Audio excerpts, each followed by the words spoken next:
Lexi stood by the front door with that cobalt blue suitcase, the same one we bought at the outlet in Spokane, still had the scuff from Atlanta. Her smile was flat, eyes sharp. "That's that," she said, and the door slammed behind her like a gavel. The air barely moved. Gabby froze near the kitchen island with her phone still in her hand, thumb hovering mid-text.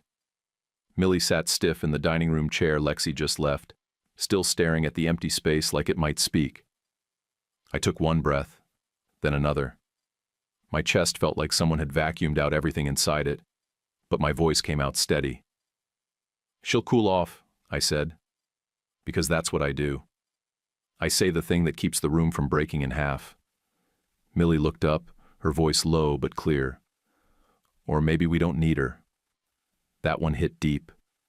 Not because it wasn't true, but because I could tell how long she'd been holding it in, waiting for the right moment, or maybe any moment at all. Before we continue, tell us which city or country you're listening from. Let's see which corners of the world we've gathered from today. Thanks. And now the story. The next few minutes were muscle memory. I told Gabby to order something from China Dragon and made sure no one was crying before I stepped into my office. Shut the door quietly. Pulled open the bottom drawer like I was reaching for something useful. There it was. The photo. Lexi in that sundress with the twisted back strap, sitting on the railing at Red Barn Hall the summer we toured it for Casey's wedding. Her head was tossed back laughing. Sunlight caught in her hair like it belonged there. She didn't know I took it. I stared at it for a second longer than I should have, then closed the drawer. I didn't toss it. I don't know why. I remember Dorothy once pulled me aside before the wedding, before the kids, before the mortgage. We were in her kitchen, peeling potatoes. She looked me dead in the eye and said, "Clark, she burns bright and burns through people." I nodded like I understood. I didn't. Dinner came in brown paper bags. We sat around the table with 3 chopstick sets and 4 plates, because habit is a weird beast. Nobody touched the 4th plate. "I got Mandarin chicken," Gabby said. "Dad, yours is beef and broccoli, right?" "Yeah, thanks." I smiled. I made a grocery list while we ate. Paper towels, vitamins, cereal, laundry pods. It helped. Lexi texted later. "Just 2 words. Don't call. No reason. No follow-up. No plan for the girls. Just that." It was the kind of silence that felt like it was trying to make a point. I kept my phone face down after that. Not because I was waiting, but because I didn't want to catch myself hoping. I folded laundry in the living room. Millie had left a flyer in the basket. Open house in the new development up on Willow Crest. Big kitchen, double sinks, quartz counters. Lexi's handwriting was on the corner. "We should trade up." I stared at the flyer. She'd circled the listing price in red like she always did. I crumpled it, tossed it into the trash under the sink, and took out the bag right then. Later that night, I lay in bed not counting sheep, but costs, heating, groceries, school fees, mortgage, brakes on the Outback, cell plans, gas. I didn't cry. That's not how I work. But I made a promise. Right there, flat on my back in a half-warm bed, I made myself a promise I could actually keep. I'd keep every system running, even if I had to do the lifting myself. I woke up the next morning with that same promise in my chest, tight but steady. The house was quiet in a way that felt unfamiliar, like someone had taken a brick out of the foundation and left a draft behind. I brewed coffee, packed lunches, and pushed the girls out the door with the same lines I always used, even though everything around us felt rearranged. When the house finally settled, I sat at the kitchen table and let my mind drift backward to the place where all this really started. We met at the county volunteer fair the year my department rolled out the new budget aid program. She was 22, bright, impatient, wearing a blue lanyard she kept twisting around her finger. I was 30, a man who carried pens in his shirt pocket and thought punctuality was a virtue. The first thing she said to me was, "You look like you run this place," which wasn't true, but I liked how she said it. I told her I handled numbers for Mason Lake, and she laughed and said, "Good, you can stabilize me." She loved motion. That was the first real thing I learned about her. She shifted from booth to booth, talking to people like she already knew them. I stood at my table with my pamphlets squared to the edge, answering questions with careful words. When she circled back toward me the third time, she said, "You're neat. That's rare." I didn't know if it was a compliment or a warning. I took pride in being the guy who didn't flinch when the sink clogged or the numbers didn't add up. I was built for maintenance, for the long haul, for keeping things upright. And she seemed built for motion. Fast cars, last-minute trips, big gestures. Standing next to her felt like stepping into a wind tunnel, but I convinced myself I could hold steady. Dorothy, her mother, pulled me aside the first time I brought Lexi home for dinner. We were in that narrow kitchen with the floral wallpaper, and she handed me a plate and said quietly, "Clark, she needs a world, not a man." I nodded like it was sage advice and not a road sign. I married her anyway that October with a borrowed suit, a rented dance floor, and a confidence I thought counted as love. 2 years later, Gabby showed up with a blue hospital blanket and a stare like she knew secrets. I remember looking down at her in the hospital light, feeling something permanent click into place. Millie came barely 13 months after that, crying so loud the nurse said she'd never have a quiet day. Those babies reshaped everything: schedules, budgets, sleep. But they also tied me even tighter to what I thought family meant. Lexi didn't adjust the same way. She said the house felt too small, the nights too long, the routine too heavy. I chalked it up to the way winter sits on this town, dark dinner hours and icy mornings. When she said she felt trapped, I handed her the nicer coat, bought her a bigger planner, made jokes at breakfast to lighten the air. I thought that was partnership. Real estate hit her like caffeine. She could look at a yard and tell you how much a buyer would overpay just to win it. She dragged me to open houses on Saturdays and walked through everyone saying, "This isn't us anymore," even though us had never actually changed. She chased shinier. I chased stability. We never said that out loud. I picked up overtime during bus contract season, packed the girls' lunches, learned how to make pancakes without starting a fight. I became fluent in quiet. Not silence. Quiet. Strategic words. Soft humor. Controlled tones.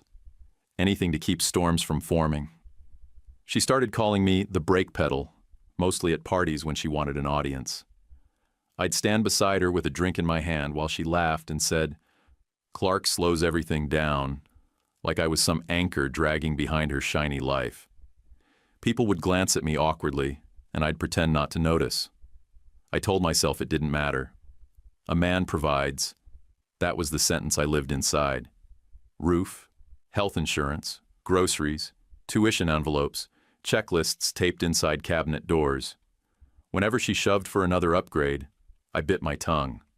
I told myself stability was grown-up love, and someone had to hold the ground steady while she ran circles around it. Arguments got meaner, apologies got shorter. Somewhere in there, I became the person who took the girls to school with a travel mug in hand, who read bedtime stories while Lexi texted clients about backsplash tiles and staging plans. She messaged me during meetings about open houses she wanted me to see after work, sending photos with captions like, "Imagine the kind of people who live here," as if we were auditioning for a different family's life. Looking back, I should have known the day she stood in the unfinished kitchen of that new construction house and said, "Clark, I hate the way we look poor." She didn't whisper it, didn't joke. She meant it. I stared at the quartz counters and thought, we're not poor. We're paid up and tired. But I didn't say it. I smoothed the edge of the countertop with my thumb and said we should think about it after tax season. That night, back in our real kitchen with the chipped tile and warm light, she slammed a cabinet and said, "You're dragging me down." I didn't yell. I said, "We're fine." She walked past me, grabbed her keys and said, "Fine isn't enough." The door closed behind her, sharp as a warning shot. I remember standing there with the dishwasher humming and the girls upstairs in their room, thinking if I just stayed steady long enough, she'd settle. That was the lie I lived inside for years. The girls came down the stairs asking about snacks. I shook myself awake, grabbed the crackers, and started unloading the dishwasher because movement felt like the only thing keeping the room intact. I kept stacking plates from the dishwasher until the cabinet was full, then shut the door with more force than I meant to. The girls were upstairs getting ready for bed, and the house was finally quiet enough for the truth to settle in. That night, after wiping down the counters and locking the front door, I floated the word separation into the living room like it was a life raft. I said it calmly, like I was offering a solution instead of pulling a pin. Lexi didn't hesitate. 4 days later, 4, not 5, not a week, she filed for divorce. The envelope hit the mailbox like a bill we already owed. When I opened the packet at the kitchen table, the paper felt thin, cheap, like a receipt you crumple without thinking. I kept reading anyway. My hands didn't shake, but something inside me did. The decree came about 10 weeks after that. It arrived in a stiff white mailer with a stamp that looked bruised, purplish around the edges. I sat on the couch, held it on my lap, and let my eyes move over the words that turned 18 years into a legal formality. It settled the argument, if you could call it that, the way gravel settles at the bottom of a jar, heavy and uneven. I told myself it was a phase, a reset, something grown-ups did when they needed air. That's how I survived things. I rationalized. I made problems sound logical. I explained them to myself in bullet points until they seemed manageable. I clung to the idea she'd cool down, come home, talk like people who meant their vows. But the truth was the truth. She'd already left the marriage before the papers even found my mailbox. She packed her things in one afternoon. I remember the exact sound of the zipper on that cobalt suitcase, the same one she rolled out of our bedroom the day she slammed the door. She stuffed it with blazers, heels, the leather folio she used for showings, and 2 framed photos she didn't even glance at. When she walked past me toward the doorway, she said, "You'll manage. The same way you'd tell a contractor the pipes will fix themselves if he just shakes the valve." "The girls?" I asked, blocking the door for half a second. She barely paused. "You've already turned them." She tossed her hair like she was shedding blame. "Don't pretend you haven't." My jaw tightened so hard the back molar throbbed. "I didn't turn them," I said. "You did that by disappearing." She gave a small laugh, like the kind people use when they're done with the conversation. "You're not my problem, Clark." Then she stepped outside, tapped open her rideshare, and let me pay for it because the app was still linked to my card. She didn't even say goodbye. The first week without her felt like walking through a house someone had rearranged in the dark. The empty chair at the table was louder than the television. Millie made chili from a recipe card she dug out of a drawer, trying to keep us upright. Gabby lined up our pill organizers on the counter like we were 90 years old and couldn't remember our names. It was her way of taking control. I didn't stop her. One night after dropping the girls at youth group, I drove past Lexi's office. I told myself it was coincidence, but it wasn't. I slowed down a block away, my hands tight on the wheel. Her car wasn't there, but a luxury SUV sat in the spot beneath her name. The plate frame said a dealership from 2 counties over. The windows were tinted black, and my stomach dropped hard enough I felt stupid. I drove home ashamed of myself for looking, for caring, for needing some kind of explanation she'd never give. When the quiet got heavy, I called Dorothy. She picked up on the second ring and didn't sound surprised. "I warned you," she said, voice firm. "I told you who she was." For a second I wanted to argue, defend myself, defend Lexi, defend something. But Dorothy softened her tone and added, "Take care of your girls. Ignore the noise. Let her spin out on her own." I thanked her because it was the only thing to do. The next morning I washed my coffee mug twice and left the sink dry, wiped with a towel until it squeaked. It was a tiny act of control, but it counted. I lined up the lunch bags, packed fruit cups, wrote notes for appointments, and checked the calendar twice.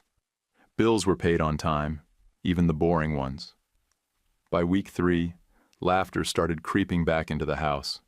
Not loud, not constant, but real enough that I felt it in the walls. At work, I sharpened pencils for the budget meeting, the same way I always did. 2 medium points and 1 fine. Habit steadied my hands. When I finished, I looked around my empty office and said out loud, "We'll be okay." No audience. Just me and the hum of the outdated HVAC unit. Saying it made it feel possible. But the nights were a different story. I set my phone face down on the nightstand, screen toward the wood, but my ears stayed tuned for the vibration. I hated that part.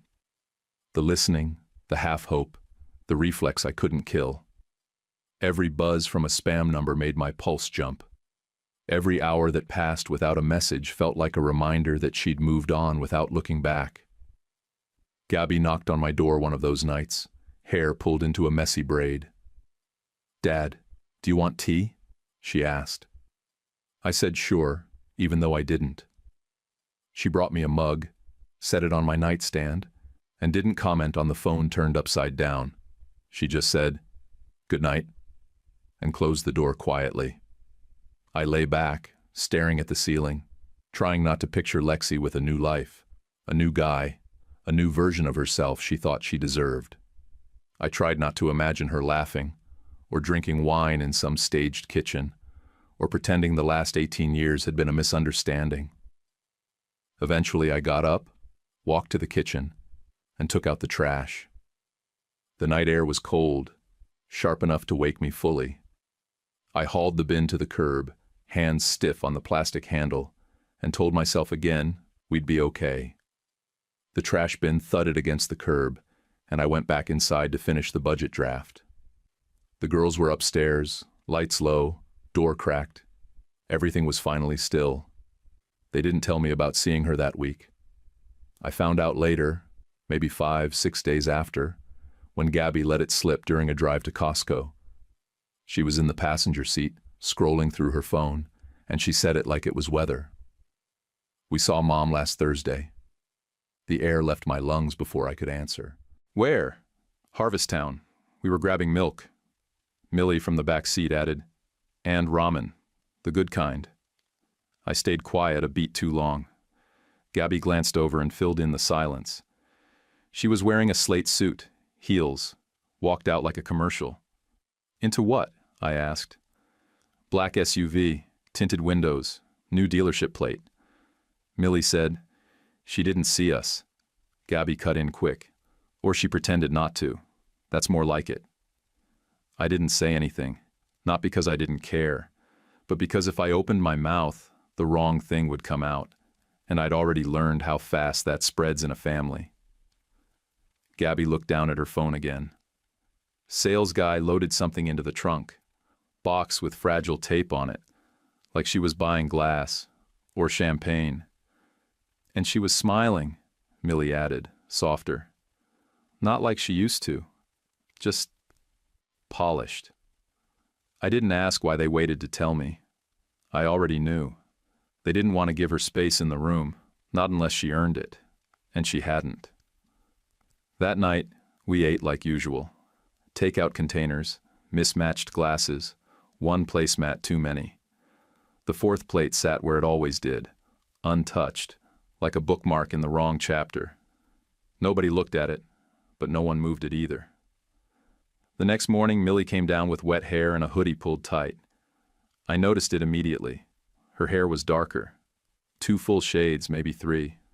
Not dyed for style, dyed to look like someone else. "You change your hair?" I asked, careful. "Yep." She didn't explain, and I didn't push. Months later, she told me she couldn't stand seeing Lexi in the mirror every time she brushed it. She said, "It was like she lived in my face." That night, something shifted. We were eating leftovers, chilly again, and Millie got quiet, then suddenly lifted her phone, snapped a picture of the untouched place setting, stared at the screen for maybe 2 seconds, and then deleted it right in front of us. No one said anything, but it hung in the air like static. After dinner, I asked casually, "You girls heard from your mom?" They both shook their heads, too fast, too practiced. "Nope," Gabby said. "Not a word." It was a truth and a lie wrapped in one syllable. I didn't call it out. I wasn't ready to poke holes in something we were barely keeping afloat. Later that week, I went to grab a magnet from the fridge and saw her old realtor calendar still hanging there. Open houses circled in red ink, little smiley faces by the ones she liked. I stared at it for maybe half a minute, then yanked the whole thing down, tossed it in the trash. The magnet left a clean square on the stainless steel, a ghost print that looked too sharp, like a scar that healed wrong. Sunday came. After church, we drove out to Madison's Diner on Route 51. Gabby suggested pie, and no one argued. We sat at the corner booth under the flickering wall light, ordered coffee and 3 slices, lemon meringue, apple crumble, and some mystery flavor the waitress swore was the owner's favorite. The lemon one tasted like floor cleaner. Millie took one bite and gagged. Tastes like someone poured Pine Sol on a sponge. Gabby laughed so hard she choked on her water. I cracked up too. The whole table tipped into this strange kind of joy. Messy, loud, the kind that shows up when you've been too quiet too long. It felt like oxygen after months of fumes. We drove home with takeout boxes and that dumb pie still sitting in plastic clamshells in the back seat. The kind of thing we'd forget in the fridge and then laugh about next week. That night I was finishing reports at my desk when Gabby knocked on the doorframe. She had her school planner tucked under one arm, ponytail lopsided like she'd been lying on the couch. "Hey," she said, not looking at me.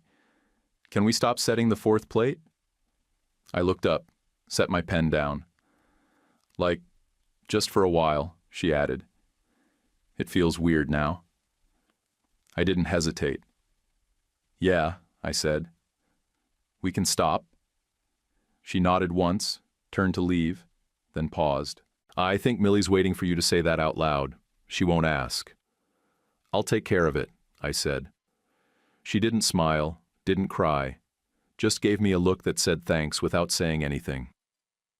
After she left, I walked into the kitchen, opened the drawer, and moved the extra placemat and fork to the bottom, under the stuff we never used. No speech, no ritual. Then I turned off the overhead light, leaned against the sink, and just breathed for a while. Not because anything got easier, but because, for once, we stopped making room for someone who didn't want to be in the picture. After I packed away the extra place setting, life shifted into a rhythm I didn't recognize but couldn't argue with. There wasn't a moment where everything clicked or healed, just stacked days, one on top of the next. Lunches, oil changes, field trip forms, handouts, finals, pay periods, the shape of normal life, if you squinted. And then Gabby came home with a ring. It was a modest thing, small stone, silver band, but her eyes had that wide, steady look I hadn't seen since she was a toddler, building a block tower with both hands like it might tip at any second. She set the ring box down on the kitchen table like it was a puzzle piece that finally fit. "He's nice," she said. "You'll like him." He showed up that weekend. Khakis and clean shoes, called me sir without smirking, even offered to take out the trash after dinner. His name was Ben, and he worked part-time at a hardware store while finishing his degree in early childhood education. Gabby met him in a group project for her teaching program, and I could tell by the way he looked at her that this wasn't a phase. I was doing dishes when I asked her, "You want to invite your mom?" She didn't answer right away.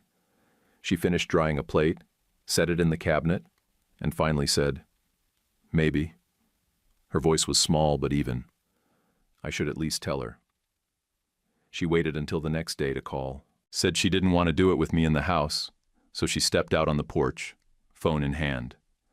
I watched from the kitchen window, but not in a way that felt proud of myself. After 5 minutes, she came back in and went straight to her room. I knocked, waited, then opened the door when she didn't tell me not to. She answered like I was a telemarketer, Gabby said. I said I was getting married, and she said, "Thanks for telling me," and hung up. "That's it?" "That's it." She didn't cry. I did. We booked Red Barn Hall, a discounted rate for a Sunday afternoon. Millie helped with the invitations, and I handled catering.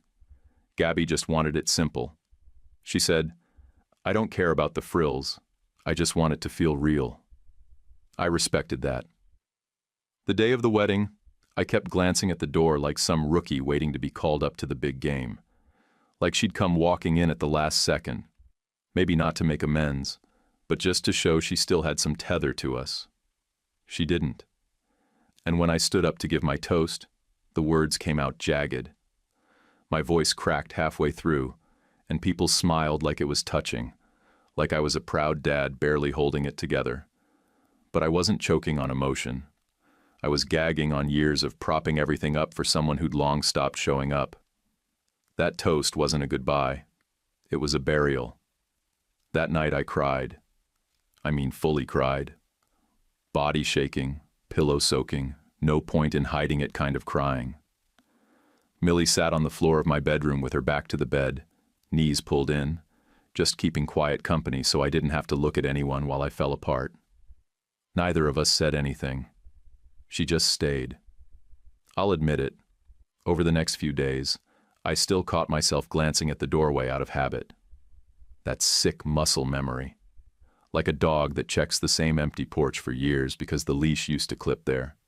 I hated that part of myself, but I couldn't kill it all at once. Gabi and Ben moved into a small rental 2 blocks from the elementary school where she was subbing. I helped carry boxes, her books, his toolbox, a cheap desk from IKEA that wobbled if you breathed near it. Before I left, she handed me the blue casserole dish Lexi had used to make that awful spinach bake and said, "Keep this. I don't need it." I nodded. "Want the peace lilies?" "No, they hate me. You're the one who keeps them alive." She was right. I watered them every Sunday. One had a bent leaf that never stood straight, and for some reason, I liked that about it. Back at the house, I boxed up the last of Gabby's mail, some alumni magazine, a jury duty summons, a coupon for buy one get one frozen entrees she'd never use, and left it on the hall table. The bedroom she grew up in still had the same posters, but it didn't feel like her anymore. That's the thing no one tells you. The quiet after they move out doesn't feel like space. It feels like a break in the dam. I slept that night. Not just lay there. I actually slept. No buzzing phone, no restless counting of bills or emails or possible ways I'd failed. Work picked up with the summer budget cycle. The board threw more on my desk, and I took it like I always did, arms steady, no flinch. Numbers didn't care if your wife left you. Budgets didn't ask if your kid cried after hanging up the phone. I kept telling myself I'd feel different in the fall, when the leaves changed, when the chill came back, when school started and things got routine again. But I didn't. Not yet. So I showed up anyway. That's what I had left. Fall came, and it didn't feel different. But Millie sure did. She walked into the kitchen one night, tossed her backpack on the counter, and dropped a folded brochure in front of me. Barnwood Creek, wedding venue. She said it like she was reading a line from a script. I said yes, to the guy she'd been seeing, Evan, graphic design tech student, always wore black jeans and carried more cables than anyone needed. Nice enough, steady, didn't talk just to fill air. He made her laugh at the dumbest stuff, which told me everything I needed to know. She swore she hated weddings, said they were cringe, her word. But now she was sketching centerpiece ideas and emailing photographers like she was pitching a campaign. I offered to help, but she ran it like a project brief. Color palette, layout, seating chart, everything by spreadsheet. One afternoon I brought up the topic the way I used to test pool water. Slow, careful, hoping it wasn't too cold. "Are we sending an invite to your mom?" Millie didn't flinch. "No," I waited. "I mean it," she said, staring right at me. "No invitation for her. She doesn't get a ticket to the life she threw out." I just thought, maybe for closure, I offered, regretting it the second the words left my mouth. She shook her head. "We don't owe her a stage, Dad." And just like that, the conversation ended. That same week, Dorothy called. I answered in the garage, Bluetooth cutting in and out while I cleaned paintbrushes from a cabinet touch-up. Her voice was thin, breathy. "Clark, you sitting down?" "Not yet. Why?" "Lexi's boyfriend, the shiny one with the car, he got picked up last weekend." "Picked up?" "Fraud and possession. News said something about a leasing scam and Oxy in the glove box." I leaned against the workbench. "You serious?" I clipped the article. 2 paragraphs. Tiny font. "But it's him." She paused. Then quiet, like she was done preaching. "See? I told you. Bright fire, burned house." I didn't say anything for a long minute. Just stared at a smear of blue paint drying on a paper towel. Millie's wedding came fast. The venue was small, tight guest list. Maybe 70 people, tops. Folding chairs on worn plank floors, twinkle lights hung with zip ties, brisk vows read with zero fluff. She told the DJ to skip the family dance altogether. "Too weird," she said. "Let's just cut the cake and move on." And I kept my mouth shut. No mention of Lexi, not even in the toast. I'd learned my lesson the first time. Evan's folks were kind. Simple Midwestern people who cried during the vows and brought pies in plastic carriers. I shook hands, smiled for photos, and pretended like nothing was missing. 2 weeks later, work decided to test me. The assistant superintendent, slick haircut, always smelled like cologne samples, called me into his office, closed the door, and said, "We've got a little hiccup." A hiccup. There was a shortfall of $48,900 in the general fund. He used words like creative reclassification and temporary field trip deferment. Said we could shuffle line items to cover it, no one would notice. I stared at him, long and flat. "That's a policy violation." He gave a polite chuckle. "It's a gray area." "It's fraud," I said. He blinked. I didn't stop. "I'm not smoothing that. You can put it in writing if you want, but I'm CCing the controller." The room went cold. "You want to be seen as a team player," he said. "Right?" I stood. "A team doesn't cheat the parents." I went back to my office, typed up the memo, sent it with full documentation. That night, I didn't lose sleep. First time that had happened in a long while. Millie came over the next evening with a framed wedding photo and leftover cupcakes in a bakery box.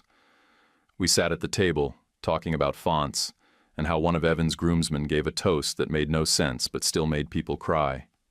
She got quiet near the end, peeled the wrapper off a vanilla cupcake, and said, "You remember that photo I took?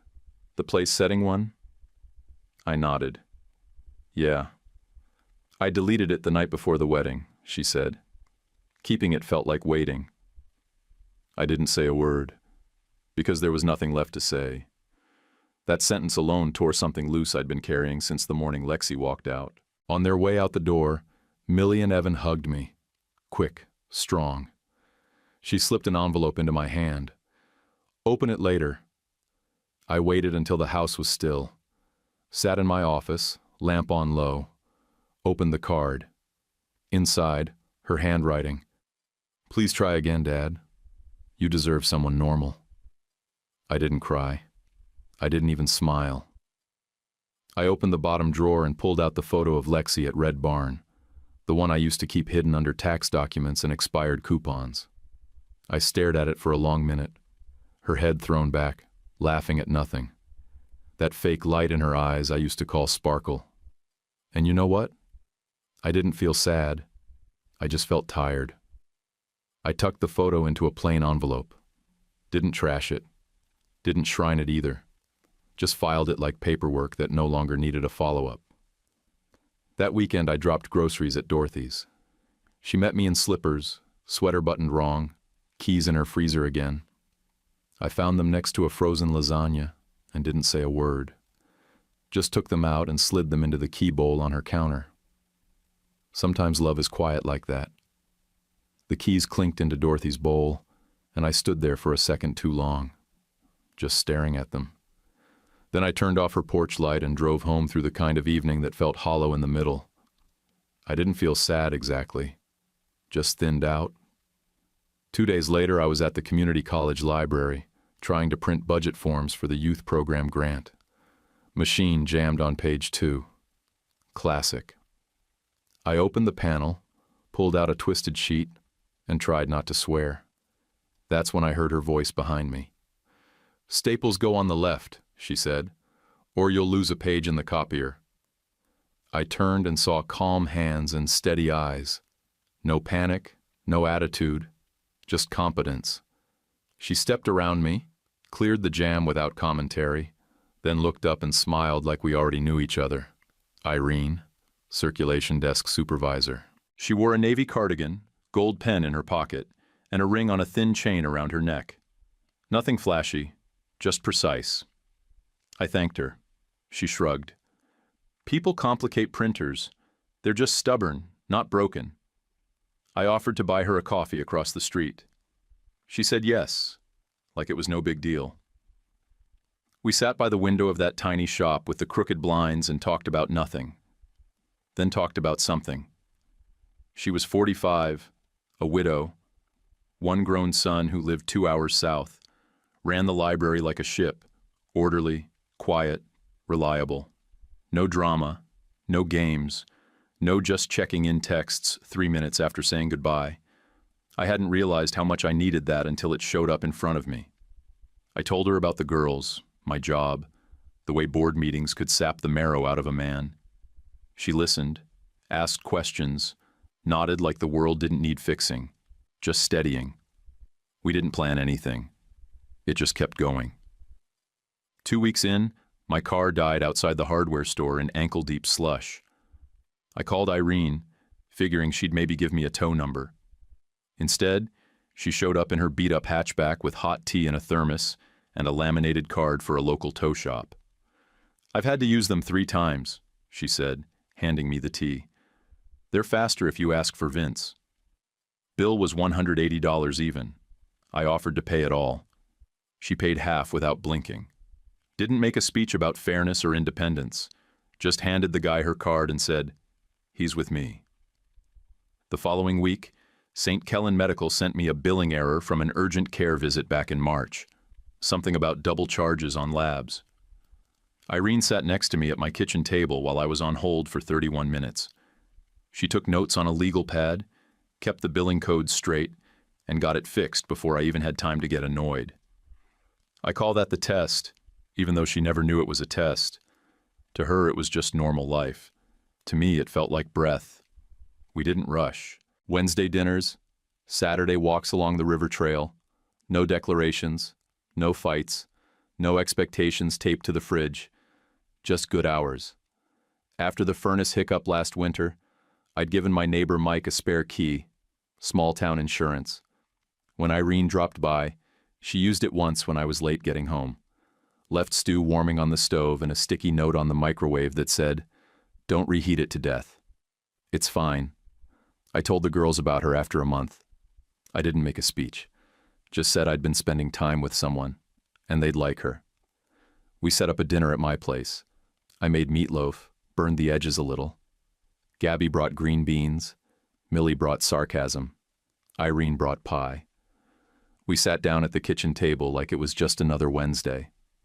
It wasn't. Millie was the first to say something after the plates were cleared. "She's normal," she said, like the word was a foreign language she'd just remembered. Gabby nodded. "In a good way. Not fake normal. Just solid." Then Gabby teared up. It was sudden, sharp. She grabbed a napkin and tried to make it casual. "Sorry. It's dumb. I was just remembering that pie from the diner. The lemon one. It tasted like floor cleaner."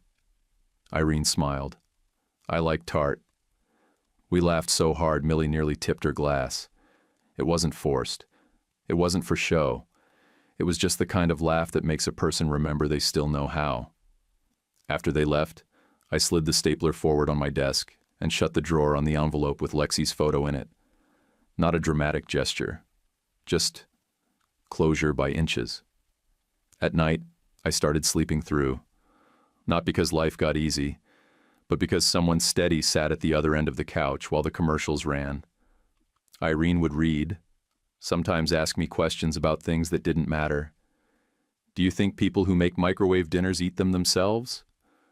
And I'd answer without thinking. One night she leaned against me, hand over mine, and said, "You don't have to prove anything. Not here."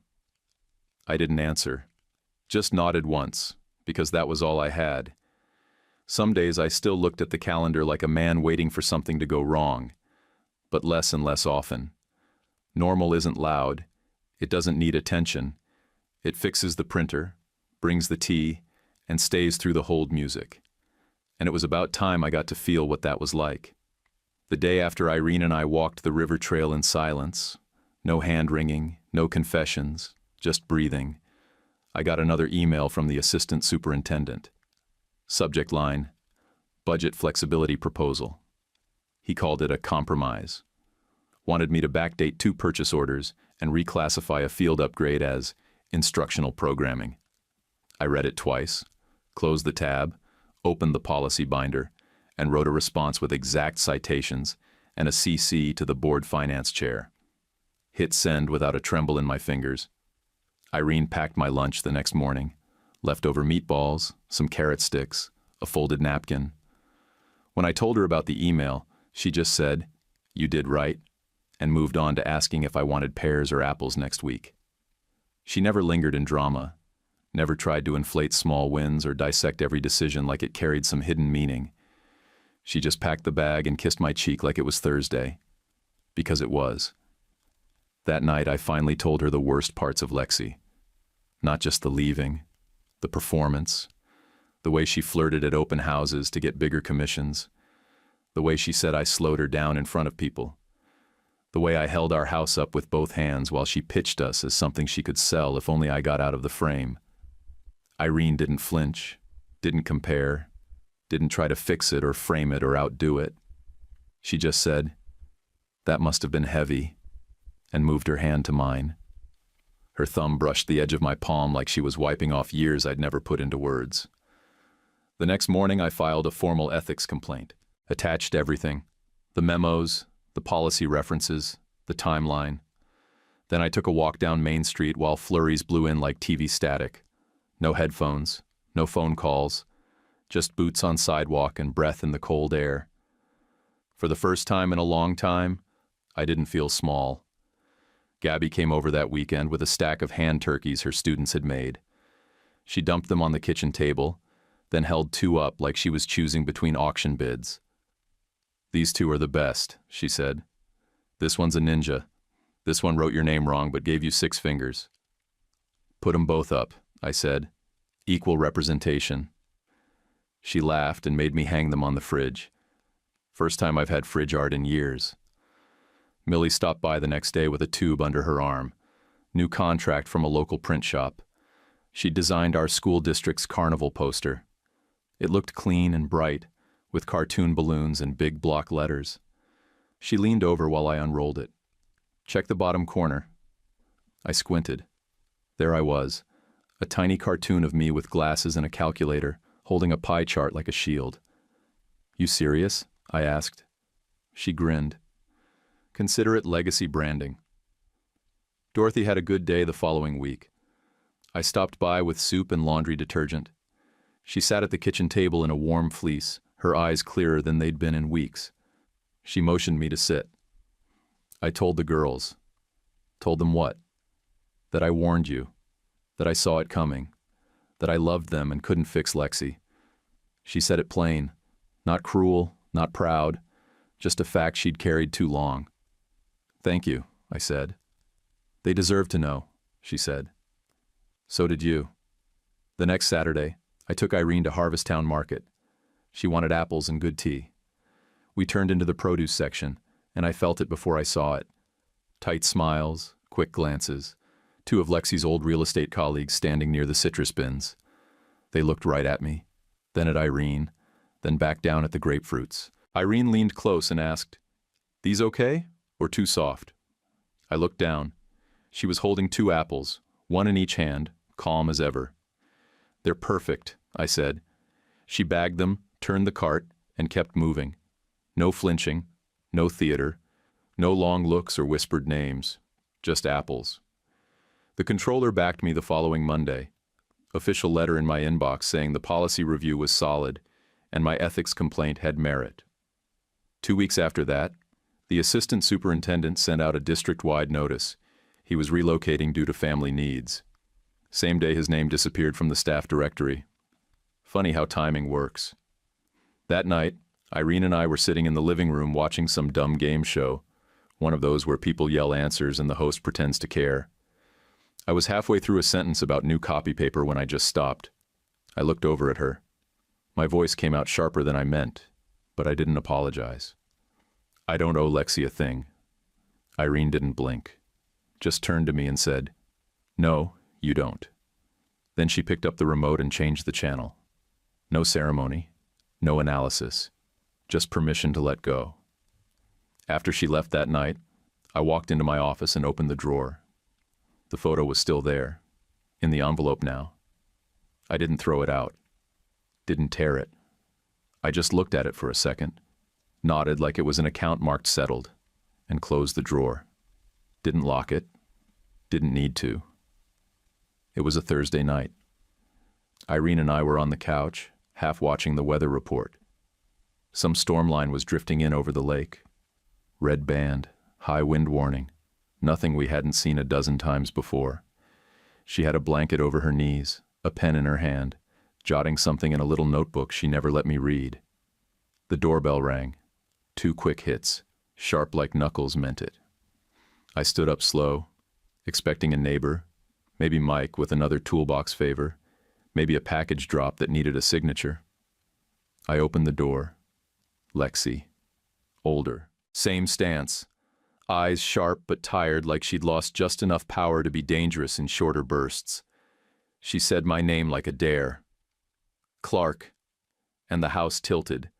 Pain slammed into my chest like someone parked a truck on it. I staggered once, grabbed the doorframe, and dropped hard. No time to call out, no dramatic collapse.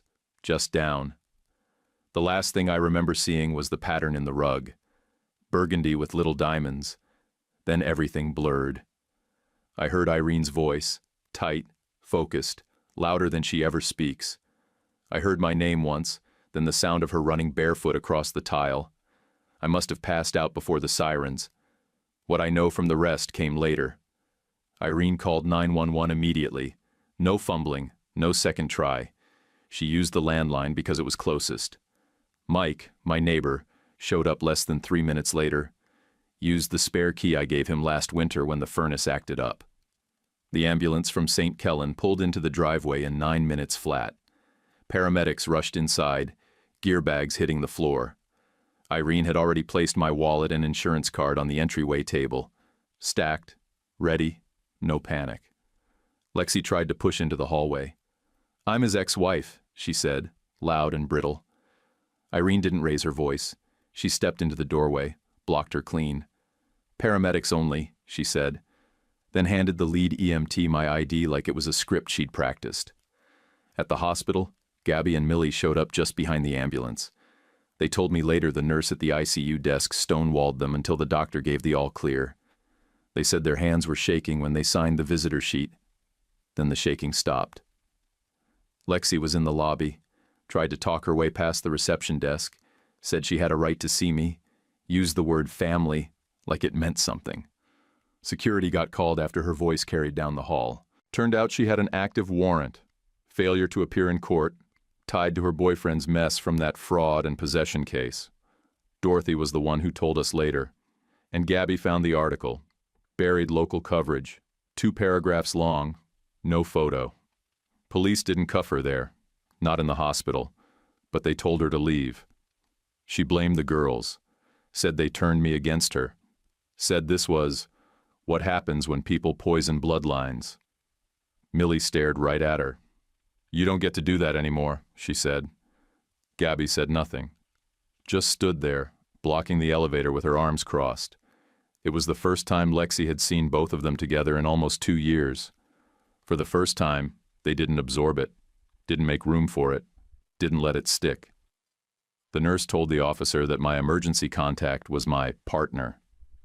That word, partner, said in a neutral tone by a stranger in a scrub top, ended the argument.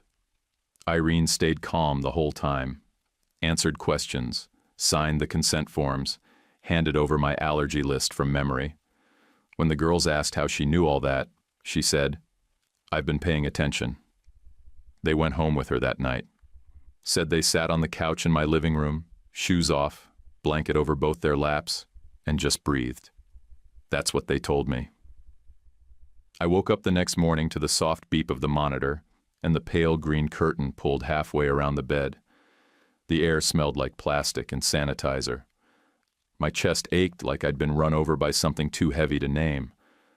I blinked a few times, felt the tubes, registered the noise, and then saw their faces. Gabby on the left, Millie on the right, both of them still in the same clothes from yesterday. I didn't try to sit up, didn't ask what happened, didn't crack a joke or reach for wisdom. I just looked at them and asked, "You girls okay?" Millie nodded. Gabby smiled a little. Neither spoke, and that was enough. The second day in the hospital was quieter. Gabby dozed in the corner with a magazine open across her lap. Millie half-watched some muted crime show on the mounted TV. I shifted on the pillow and said, "Had a dream last night." Millie looked up first. "Yeah?" "Lexi walked in," I said, but I didn't feel anything. Not mad, not sad, just like she wasn't part of the room. Gabby sat up straighter. "So you're over her?" It wasn't a question. I nodded anyway. "Yeah, I am." Millie nodded back, calm and easy. "About time." I asked where Irene was. Gabby said she'd stepped out to call the library about a schedule swap. A few minutes later, she came in with a to-go coffee and a paperback tucked under her arm. Not dramatic, not performative, like she belonged in any room I was in, and we both knew it. I signed the do not visit form without asking questions. The nurse nodded, stapled it to the chart, and moved on. The officer handling Lexi's situation said the warrant would take care of the rest. I didn't ask for updates. When the girls were leaving that afternoon, I stopped them.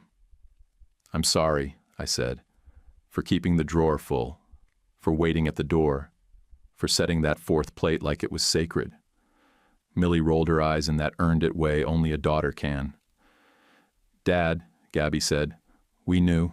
We let you catch up." Before they left, Gabby turned back and added, "Dorothy had a clear day. She remembered your birthday was last week. Called it past due." I chuckled. "We'll bring her soup next week." That night, Irene sat in the chair beside my bed with her legs crossed, reading. I stared at the ceiling and said, "Did you know you're the most normal thing I've ever let into my life?" She didn't look up, just said, "That's not a very high bar." I laughed and coughed at the same time. She stood, poured water, handed it over, then sat again and kept reading.